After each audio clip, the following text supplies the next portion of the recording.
மாணவர்கள் எவரும் போதைக்கு அடிமையாகாதீர்கள். அடிமையானவர்கள் மீண்டதாக சரித்திரமில்லை. எனவே உங்களையும் சமூகத்தையும் பாதுகாத்துக் கொள்ளுங்கள். உங்கள் நலன் கருதி கல்வி டிவி. வணக்கம்.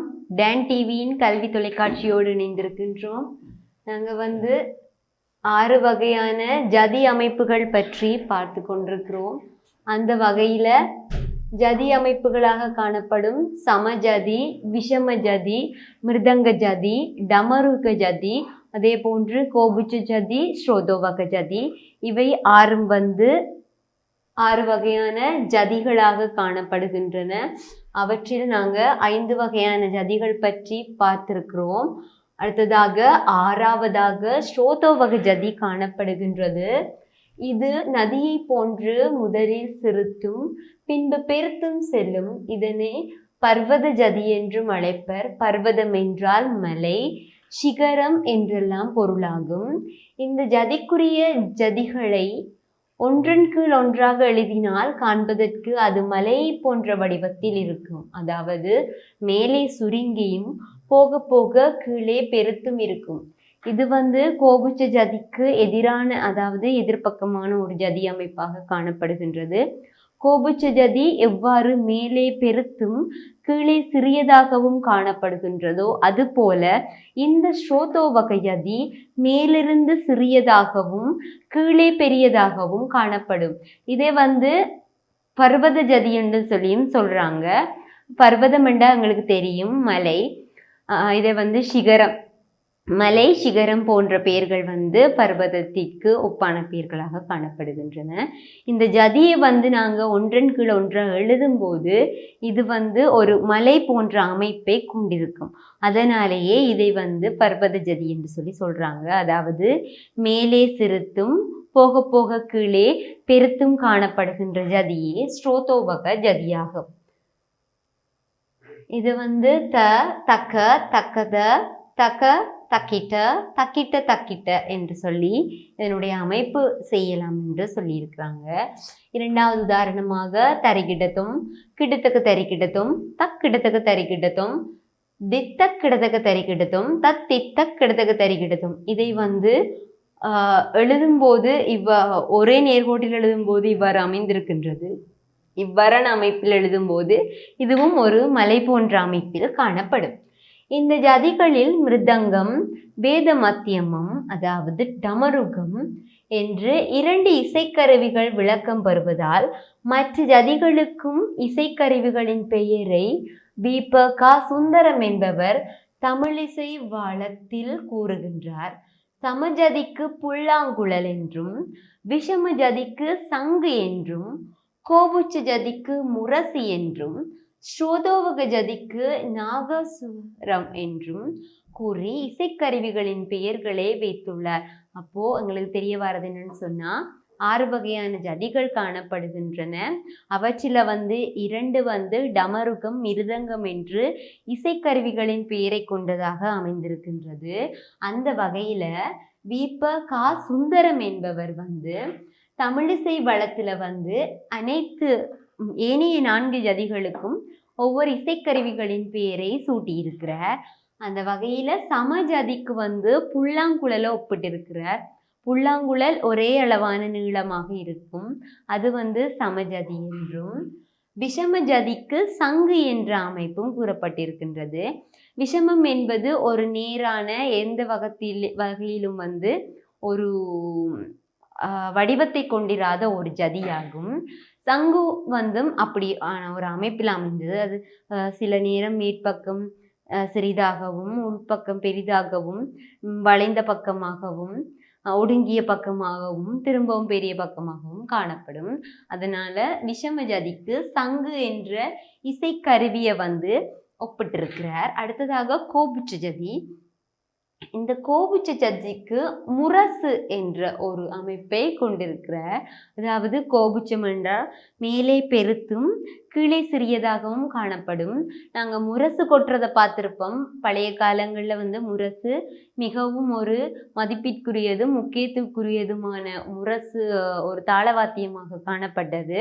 அது மேலே பெருத்தும் கீழே வந்து சிறியதாகவும் காணப்படும். கிட்டத்தட்ட அதுவும் ஒரு கோபுச்ச வடிவிலான ஒரு வடிவத்தை கொண்டிருக்கிறதால இதுக்கு வந்து முரசு என்ற தாள வாத்தியத்தை வந்து இசைக்கருவியை ஒப்பிட்டிருக்கிறார்.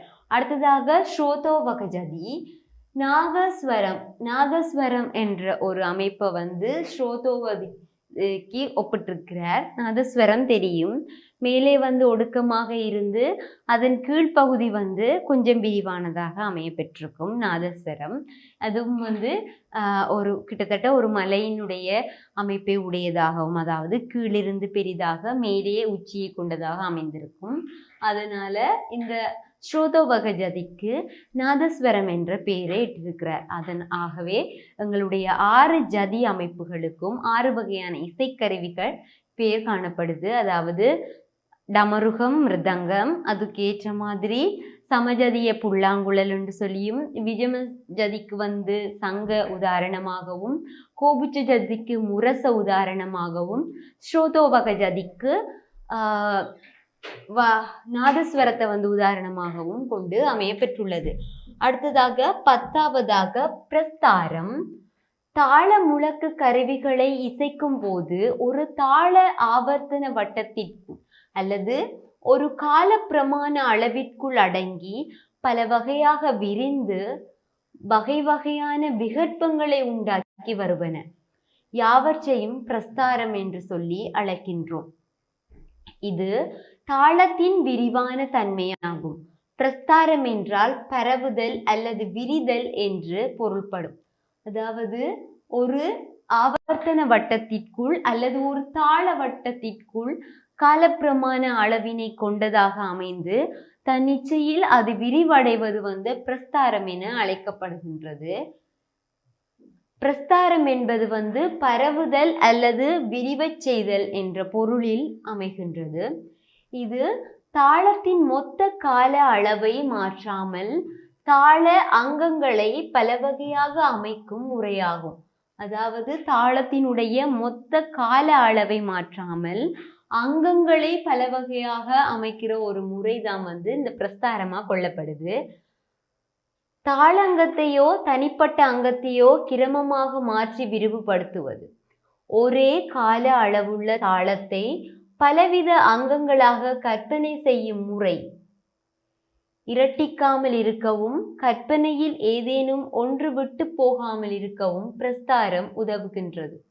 அதாவது தாள அங்கத்தையோ அல்லது தனிப்பட்ட அங்கத்தையோ கிரமமாக மாற்றி விரிவுபடுத்துவது இந்த பிரஸ்தாரம் என கொள்ளப்படுகின்றது. ஒரே கால அளவுள்ள தாளத்தை பலவித அங்கங்களாக கற்பனை செய்யும் முறைதான் இந்த பிரஸ்தாரம். இந்த பிரஸ்தாரம் கற்பனை இரட்டிக்காமல் இருக்கவும் ஒன்று விட்டு போகாமல் இருக்கவும் உதவுவதாக அமைகின்றது. தாளத்தின் அட்சர கணக்கை கொண்டு பலவிதமாய் இணைத்து பிரஸ்தரித்து தாள பேதங்களை கற்பனை செய்தலே பிரஸ்தாரம் ஆகும். இவை கணக்கின் அடிப்படையில் எழும் விதவிதமான கோர்வைகள். இது மனோதர்மத்திற்கு அதிக இடமளிக்கின்றது. ஒரு தாள அங்கத்தை எத்தனை விதமாக விரித்து காட்ட முடியுமோ அத்தனை வகைகளில் விரித்து காட்டும் போது அந்த அங்கத்தை பிரஸ்தாரம் செய்கின்றோம் என்பது கருத்து. அதாவது ஒரு தாள அங்கத்தை எத்தனை விதமாக விரித்து காட்ட முடியுமோ அத்தனை வகைகளில் விரித்து காட்டும் போது அந்த அங்கத்தை பிரஸ்தாரம் செய்கின்றோம் என்பது கருத்து. ஒரு தாளத்தினுடைய அங்கம் எவ்வாறெல்லாம் விரிக்க முடியுமோ அவ்வாறெல்லாம் விரிப்பது வந்து பிரஸ்தாரமாக கொள்ளப்படுகின்றது. இதற்கு உதாரணமாக லகு 4, இதை சமமாக 4 என்று சொல்றாங்க. அடுத்ததாக திருதம் 2, திருதம் 2, இவை இரண்டையும் கூட்டினாலும் 4 என்பது வரும். அடுத்ததாக திருதம் 2 அனுத்திருதம் இன்னொரு அனுத்திருதம், திருதம் 2 அனுத்திருதம் உண்டு இன்னொரு அனுத்திருதம் உண்டு, அவ்வளத்தையும் கூட்டினா 4 என்றது வரும். அடுத்ததாக அனுத்திருதம் மறுபடியும் திருதம், அதுவும் 4 என்ற எண்ணிக்கையில் வரும். அடுத்ததாக அனுத்திருதம் திருதம் அனுத்திருதம், இதுவும் வந்து 4 என்ற எண்ணிக்கையில் வரும். அடுத்ததாக திருதம் திருதம் திருதம் திருதம், மன்னிக்கவும், அனுத்திருதம் அனுத்திருதம் அனுத்திருதம் அனுத்திருதம், இதுவும் வந்து 4 என்ற எண்ணிக்கையில் வரும். அப்போ இந்த 4 என்பது வந்து தங்களோட அங்கங்களின் அளவுகளில் வந்து வேறுபாட்டை ஏற்படுத்தினாலும் ஒரே வகையான அக்ஷரங்களை கொண்டதாக அமைந்திருக்கின்றது. இதையே வந்து நாங்க பிரஸ்தார அமைப்பு என்று சொல்லி சொல்றோம். அடுத்தது ஆதி தாளத்துக்கு 8 எண்ணிக்கைகள், இவைகளை 8 விதமாக பிரஸ்தாரம் செய்யலாம். அந்த வகையில் த திமி தக்கிட்ட தக இது வந்து 8ஆகவும், த திமித தக்கிட்ட அதாவது 1 அதனுடன் திமித தக்கிட்ட சேர்ந்து 8ஆகவும், அடுத்ததாக தக ததிமி தக்கிட்ட இது 2 6 கூடுவதால் 8ஆகவும், தக்கிட்ட தக்க தக்கிட்ட 3 5 தக்கிட்ட 3 தக்க தக்கிட்ட 5 இவை 2 கூடுவதால் 8ஆகவும், தக்க திம்மி என 4 சேர்வதால் 8ஆகவும், தக்க தக்கிட்ட தக்கிட்ட 5 3 சேர்வதாலும் 8ஆகவும், ததிமி தக்கிட்ட தக்க 6 2 சேர்வதால் 8ஆகவும், ததிமி தக்கிட்ட க 7 1 சேர்வதால் மறுபடியும் 8ஆகவும் காணப்படுகின்றது. இவை வந்து ஆதி தாளத்துக்குரிய அக்ஷரங்கள். இவை வந்து எவ்விதமாக பிரசரிக்கப்படுகின்றன என்பதே உதாரணமே இது. இப்பிரஸ்தாரம் 14 வகைப்படும். அவை நஷ்டம், உத்திஷ்டம், பாதாகம், மகாபாதாளம், அனுத்ருதமேரு, திருதமேரு, திருத விராமமேரு, லகுமேரு, குருமேரு, ப்ளுதமேரு, காகபாதமேரு, சம்யோகமேரு, கண்ட பிரஸ்தாரம், ஜதி பிரஸ்தாரம் ஆகும். அதாவது இப்பிரஸ்தாரம் வந்து 14 வகைப்படுகின்றன. அவற்றின் வகைகளாக நஷ்டம், உத்திஷ்டம், பாதாளம், மகாபாதாளம், அனுத்ருதமேது, திருதமேரு, திருத விராமமேரு, லகுமேரு, குருமேரு, ப்ளுதமேது, காகபதமேரு, சம்யோகமேரு, கண்ட பிரஸ்தாரம், ஜதி பிரஸ்தாரம் ஆகியவைகளாக 14 வகைகளும் காணப்படுகின்றன. அதில் முதலாவதாக நஷ்டம். இத்தனையாவது பிரஸ்தாரம் என கணக்கிடுவது தாள பிரஸ்தாரத்தை கணக்கிட தாள அங்கங்களை தனித்தனியாக எழுதி ஒரு உருவத்தை உண்டாக்க வேண்டும். அவ்வுருவை உண்டாக்காமல் மனக்கணக்காக விடை காணுதல் நஷ்டம் எனப்படும். அதாவது தவறி போனதை பற்றிய கேள்வி என்று பொருள்படும். நஷ்டம் என்பது எத்தனையாவது பிரஸ்தாரம் என கணக்கிடுவது தாள பிரஸ்தாரத்தை கணக்கிட தாள அங்கங்களை தனித்தனியாக எழுதி ஒரு உருவத்தை உண்டாக்க வேண்டும். தாள அங்கங்களை தனித்தனியாக எழுதி ஒரு உருவத்தை உண்டாக்கி அவ்வுருவை உண்டாக்காமல் மனக்கணக்கை விடை காணுதல் நஷ்டம் எனப்படுகின்றது. இதுல வந்து தவறி போனதை பற்றிய கேள்வி என்ற பொருள்ல அமைகின்றது. அடுத்ததாக உத்திஷ்டம்.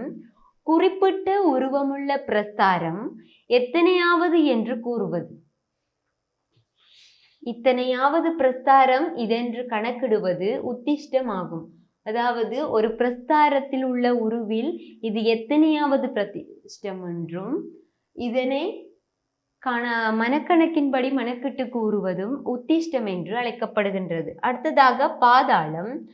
பிரஸ்தாரத்தில் உள்ள எல்லா அங்கங்களிலும் குறைவான அங்கம் மட்டும் எத்தனை தரம் வந்திருக்கின்றதோ கணக்கிடுவது பாதாளம் எனப்படும். அதாவது பிரஸ்தாரத்தில் எல்லா அங்கங்களிலும் குறைவாக அங்கம் அதாவது எல்லா அங்கங்களிலும் குறைவான வந்துள்ள அங்கங்களை மட்டும் எத்தனை தரம் வருகின்றது என்று கணக்கிடுவது பாதாளம் என்றும், மகாபாதாளம் என்பது எல்லா அங்கங்களும் எத்தனை தடவை வந்திருக்கின்றன என்று ஒருமித்து கணக்கிடுவது மகாபாதாளம் எனப்படும். அதாவது ஒரு தாளத்தில் எல்லா அங்கங்களும் எத்தனை தடவை வந்திருக்கின்றது என்றதை வந்து ஒருமித்து கணக்கிடுவது மகாபாதாளம் என்று அழைக்கப்படுகின்றது. அடுத்ததாக அனுத்ருதமேரு. ஒத்த எண்கள் சமசங்கை உள்ள ஒரே வகை அங்கம் எத்தனை பிரஸ்தாரங்களில் வந்திருக்கின்றது என்று அனுத்ருதத்தை கணக்கிடுவது அனுத்ருதமேரு எனப்படும். அதாவது ஒத்த எண்கள் உள்ள ஒரே வகை அங்கம், அதாவது ஒரே எண்கள் உள்ள ஒரே வகையான அங்கங்கள் எத்தனை பிரஸ்தாரங்களில் வந்திருக்கின்றது என்று அனுத்ருதத்தை கணக்கிடுவது அனுத்ருதமேரு எனப்படுகின்றது. அடுத்ததாக திருதமேரு. அனுத்ருதமேரு போல் தாள அங்கமாகிய திருதம் எத்தனை தரம் இடம்பெற்றிருக்கின்றது என கணக்கிடுவது திருதமேது ஆகும். அதாவது திருதம் என்னும் அங்கம் எத்தனை தடவை இடம்பெற்றிருக்கின்றது என்றதை கணக்குறது. திருத விராமமேரு. தாள அங்கமாகிய திருத விராமம் எத்தனை தரம் இடம்பெற்றிருக்கின்றது என கணக்கிடுவது திருத விராமமேரு ஆகும். அதாவது அனுத்ருதம் திருதம் போல் தாள அங்கமாகிய திருத விராமம் எத்தனை தடவை இடம்பெற்றிருக்கின்றது என்றதை கணக்குறது திருத விராமமேரு என அழைக்கப்படுகின்றது. அடுத்ததாக லகுமேரு. லகு எத்தனை தரம் வந்திருக்கின்றது என்பதை கணக்குறது லகுமேருவாகவும். கிருதமேரு. குருமேரு என்பது குரு எத்தனை தடம் இடம்பெற்றிருக்கின்றது, அதாவது இந்த திருத அனுத்ருத லகு அதே போல் குரு புளுத காகபதம் எல்லாம் 6 வகையான அங்கங்கள். இவை எத்தனை தரம் தாளங்களில் இடம்பெற்றிருக்கின்றன என்பதை கணக்கிடுவதாக இந்த பிரஸ்தாரங்கள் காணப்படுகின்றன. அதே போல் காகபதமேருவும் காகபாதம் எத்தனை தரம் இடம்பெற்றுள்ளது என்பதை கணக்கிடுவது காகபதமேரு எனும் என்பதாக காணப்படுகின்றது. அடுத்ததாக சம்யோகமேரு. ஒத்த எண்ணுள்ள பல வகை அங்கங்கள் எத்தனை பிரஸ்தாரங்களில் வந்திருக்கின்றன என கணக்கிடுவது சம்யோகமேரு எனப்படும். அதாவது ஒத்த எண்ணுள்ள பல வகை அங்கங்கள், ஒரே எண் இருக்கிற பல வகையான அங்கங்கள் எத்தனை தடவை வந்திருக்கின்றது என்பதை கணக்குறது சம்யோகமேரு என்றும், கண்ட பிரஸ்தாரம் என்பது அங்கங்கள் அழிவுபடாமல் கண்ட பேதங்களை மட்டும் அடைய பிரஸ்தரிப்பது கண்ட பிரஸ்தாரம் எனவும் கொள்ளப்படுகின்றது. அடுத்ததாக ஜதி பிரஸ்தாரம். அறுவகை ஜதிகளுக்கு இணங்க வருவது ஜதி பிரஸ்தாரம் எனப்படும். அதாவது நாங்க பார்த்த 5 வகையான 6 வகையான ஜதிகளும் சமஜதி, விஷம ஜதி, டமருக ஜதி, மிருதங்க ஜதி, கோபுச்ச ஜதி, ஸ்ருதோபக ஜதி ஆகிய 6 வகையான ஜதிகளும் இணங்க வருவது ஜதி பிரஸ்தாரமாக காணப்படுகின்றது. இப்பிரஸ்தார பேதத்தினால் அனந்த கோடி தாளங்கள் உண்டாகின்றன. இவைகளில் வரும் கண்ட பிரஸ்தாரமும் ஜதி பிரஸ்தாரமும் கிரியைக்குரியனவாகவும் முன்னோர்களின் உடைய நூல்களில் காணப்படுவதாகவும் அமைகின்றன. அந்த வகையில நாங்க தாளங்களினுடைய தச பிராணன்கள் பற்றி பார்த்தோம். அதன் அடிப்படையில ஒவ்வொரு வகையான உயிர் நாடிகளை கொண்டதாகவும் இந்த தாள தச பிராணன்கள் அமைய பெற்றுள்ளன. உடலுக்கு எவ்வாறு உயிர் முக்கியமோ அதுபோல இந்த தாளங்கள் அமைய பெறுவதற்கு இந்த தாள தச பிராணன்களும் முக்கியமாக காணப்படுகின்றன. இதில் காணப்படுகின்ற தாளங்களினுடைய அங்கங்களாக இருக்கட்டும், ஜதிகளாக இருக்கட்டும், தாள அமைப்புகளாக இருக்கட்டும், தாளத்தினுடைய செய்கைகளாக இருக்கட்டும், இவை அனைத்துமே நடனத்திற்கு மிக முக்கியமான ஒன்றாகவும் அதன் மூலமாக பல நுணுக்கமான விடயங்களின் மூலம் லயக்கட்டுப்பாடு, தாள கட்டுப்பாடு போன்றவற்றிற்கு உட்பட்டு அமைக்கப்பட்டதாக இப்பரதநாட்டியமும் காணப்படுகின்றது. இவ்வளவு நேரம் நாங்கள் தாளதச பிராணன்கள் வகைப்பாடுகள் பற்றி பார்த்தோம். இனி நவரசங்களினுடைய வெளிப்பாடுகள்ல 7 வகையான ரசங்கள் பற்றி பார்த்துட்டோம். இனி 8வது வகையான ரசம் அற்புத ரசமாகும். இந்த ரசம் ரௌத்ர ரசத்தின் எதிர் ரசமாகவும் சத்துவகுண பிரதானமாகவும் அமைந்துள்ளது. இந்த ரசம் மஞ்சளை தனது நிறமாகவும் பிரம்மாவை தேவதையாகவும் கொண்டுள்ளது. அதாவது படைப்புகளே மிகவும் அற்புதமானவையாக காணப்படுகின்றன. அந்த வகையில் அற்புத ரசமானது பிரம்மாவை தேவதையாகவும் மஞ்சள் நிறத்தினை தனது நிறமாகவும் கொண்டு அமைந்துள்ளது. தர்மத்தை புருஷார்த்தமாக கொண்டுள்ள இந்த ரசம் எடுத்துக்கொள்ளும் ஸ்வரங்களாக சட்சமும் ரிஷபமும் காணப்படுகின்றது. அதாவது இதன் புருஷார்த்தமாக தர்மமும் சட்சம் ரிஷபம் ஆகிய ஸ்வரங்களாக சட்சம் ரிஷபம் ஆகியவும் காணப்படுகின்றன.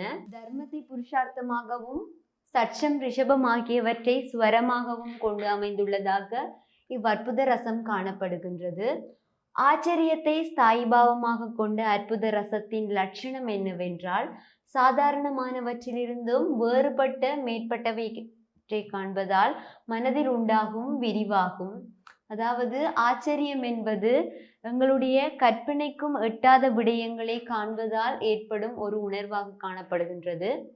கிடைக்க முடியாதது கிடைத்தல், மனிதரால் செய்ய முடியாததை செய்தல், மாயை, இந்திரஜால வித்தை ஆகியன ரச உற்பத்திக்கு காரணமான ஆலம்பன விவாகங்களாக அமைகின்றன.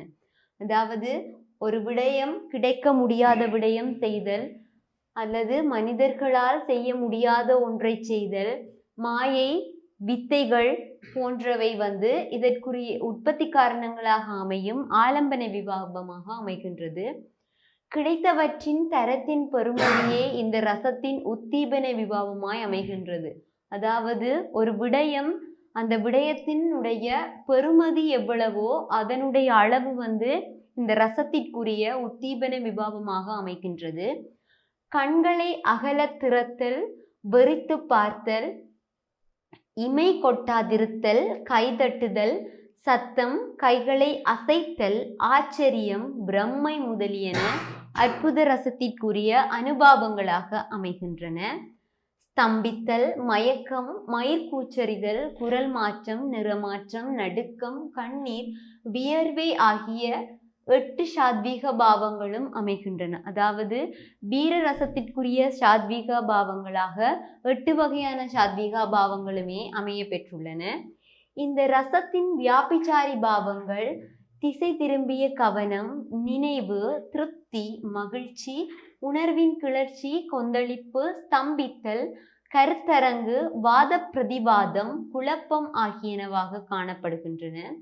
மனித சக்திக்கும் அப்பாற்பட்ட நிகழ்வுகள், சாதிக்க முடியாததை சாதித்தல் ஆகியன இந்த அற்புத ரசத்தின் கூறுகளாகும்.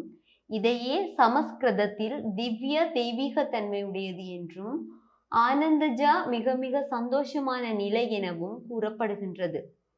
அடுத்ததாக 9வது ரசமாக காணப்படும் சாந்த ரசம். அநேகமாக பழமையான சாஸ்திரிய நூல்களில் ரசங்கள் 8ஆகவே கொள்ளப்படுகின்றன.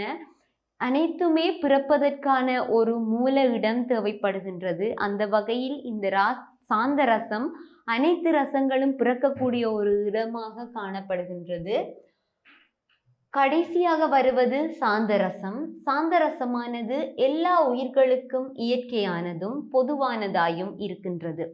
மற்ற ரசங்களில் இருந்தே தோன்றுகின்றன. மாற்றங்களினால் ஏற்படுபவை இம்மாற்றங்கள் ஏற்படுவதற்கு காரணமாய் அமைகின்றனவற்றால் இம்மாற்றங்கள் நிகழ்கின்றன. மேலும் இம்மாற்றத்தை ஏற்படுத்துகின்ற காரணிகள் எழுகின்ற போது, இக்காரணிகள் மறையும் போதும் அவை சாந்தரசத்தினுள்ளே அமிழ்த்து விடுகின்றன. சத்துவ குணத்தை பிரதானமாகவும் மோட்சத்தை புருஷார்த்தமாகவும் கொண்ட சாந்தரசம் கவலை, சந்தோஷம், குரோதம், பொறாமை போன்ற குணங்கள் இல்லாத விடத்தும் எல்லா ஜீவராசிகளுக்கும் சமம் என நினைத்து செயலாற்றும் போதும் உண்டாகின்றது. இந்த சாந்தரசமானது சத்துவ குணத்தை பிரதானமாகவும் மோட்சத்தை புருஷார்த்தமாகவும் கொண்டு அமையப்பெற்றது. தீய குணங்களாகிய கவலை, மிக கூடிய சந்தோஷம், குரோதம், பொறாமை போன்றவை இல்லாத இடத்து அனைத்து ஜீவராசிகளுக்கும் சமமான ஒரு உணர்ச்சி பொங்கும் நிலையில் இந்த சாந்தரசம் தோன்றுகின்றது. அமைதியை ஸ்தாயிபாவமாக கொண்ட இதன் நிறம் வெண்மையாகும். வெண்மை என்பது மிகவும் உயர்ந்த ஒரு நிறமாக காணப்படுகின்றது. அனைத்து வகையான நன்மைகளுக்குமாக பெறப்படுகின்ற வெண்மை நிறமானது அமைதியை பிரதிபலிப்பனவாய் சாந்த ரசத்தினுடைய நிறமாக கொள்ளப்படுகின்றது. இந்த ரசத்தின் இலட்சணம் என்னவென்றால், அமைதியான மனம், வெறுப்பு, விருப்பற்ற நிலை, நன்னடத்தை, அன்பு, மூச்சுக்கான விருப்பம், அதாவது உலக பந்தங்களிலிருந்து மூச்சுக்கான விருப்பம் என்பனவாகும். உலகியல் வாழ்க்கையில் அந்தியத்தை தன்மையை அறிந்து கொள்ளால் என்பது ஆலம்பன விபாவமாக அமைகின்றது. சாந்த ரசத்தின் உத்தீபன விபாவங்களாய் அமைவன சிஸ்திராடனம், மனதின் தூய்மை, சத்சங்க அதாவது அறிஞர்களுடனும் நல்லவர்களுடனும் கூடல், சித்திகளை பெறல் என்பன சாந்த ரசத்தின் உத்தீபன விபாவங்களாகவும், இந்த ரசத்தின் அனுபவங்களாக ஐம்புலன்களின் அடக்கம், தன்னை பற்றிய சிந்தனை, ஏகாகிரக சித்தம், சகல ஜீவராசிகளிடத்தும் காருண்யம், துறவியாதல் முதலியனவாக 4 வித ஆசிரமங்களாக பிரம்மச்சரியம், கிரகஸ்தம், வனப்பிரஸ்தம், சந்நியாசம் ஆகிய நிலைகளில் தூய்மையாக இருந்ததுமாக கொள்ளப்படுகின்றது. இந்த ரசத்திற்கு சாத்விகா பாவங்களாக 2 மட்டும் உள்ளன. அவை ஸ்தம்பித்தலும் புல்லரித்தலும் மட்டுமே. சாந்த ரசத்தினுடைய சாத்விகா பாவங்களாக 8 வகைகளில் 2 வகைகள் பயன்படுத்தப்படுகின்றன. அவற்றில் ஒன்று ஸ்தம்பித்தல், மற்றையது புல்லரித்தலாக காணப்படுகின்றது. மனதிலே எந்த விதமான உணர்ச்சிகளும் ஏற்படாத நிலைதான் சாந்தம். ஆகையால் கண்ணீர், வியர்வை, மயக்கம், நிறமாற்றம், குரல் மாற்றம், நடுக்கம் ஆகிய சாத்வீக பாவங்கள் இந்த ரசத்தில் பயன்படுத்தப்படுவதில்லை. இந்த ரசத்திற்குரிய வியபிச்சாரி பாவங்களும் 4 மட்டுமே உள்ளன. அவை மனச்சோர்வு, ஏக்கம், நினைவு, திருப்தி ஆகியனவாக காணப்படுகின்றது. ஒன்று தான் விரும்பிய பொருளை அடைந்ததால் ஏற்பட்ட பூரண சந்தோஷத்தால் ஏற்பட்டதாகவோ, அல்லது கடவுளை கண்டதால் ஏற்பட்ட பரமானந்தத்தால் உண்டானதாகவோ இருக்கும். இந்த சாந்தம் என்பது தான் விரும்பிய ஒரு பொருளை அடைந்ததால் ஏற்பட்ட மிக அதிகமான சந்தோஷத்தாலவோ, அல்லது பரம்பொருளாகிய இறைவனை காண்பதால் ஏற்படக்கூடிய பரமானந்தத்தாலவோ இருக்கலாம் என்று கூறுறாங்க. மற்றது, முன் ஜென்மத்தில் ஒருவர் செய்த நற்குண செய்கைகளை அடிப்படையாக கொண்டதாகவோ, அன்றி ஒருவரின் நிகரற்ற ஒப்புயர்வற்ற செய்கைகளால் உண்டானதாகவோ இருக்கலாம்.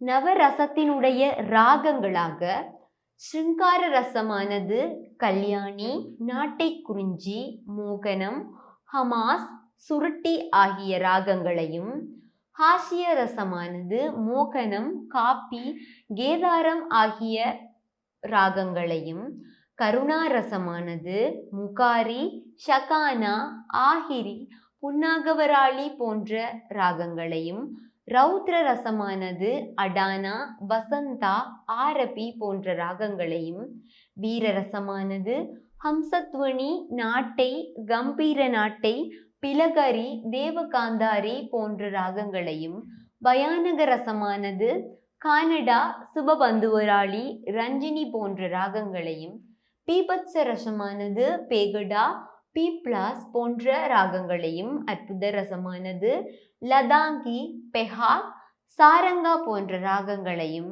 சாந்த ரசமானது நாதநாம கிரியை, சாமா போன்ற ராகங்களையும் கொண்டதாக அமைய பெற்றுள்ளது. அந்த வகையில் இந்த ரசங்கள் ஒவ்வொன்றும் எவ்வளவு வகைகளை கொண்டது என்றும், அதற்குரிய தெய்வம், தோற்றம், கடவுள், நிறம், அதனுடைய எதிர் ரசம் போன்றவை எவ்வாறாக காணப்படுகின்றன எனவும் இவ்வட்டவணை விளக்குகின்றது. கல்வி டிவியில் புத்தம்புது நிகழ்ச்சிகளை உடனுக்குடன் பார்த்து மகிழ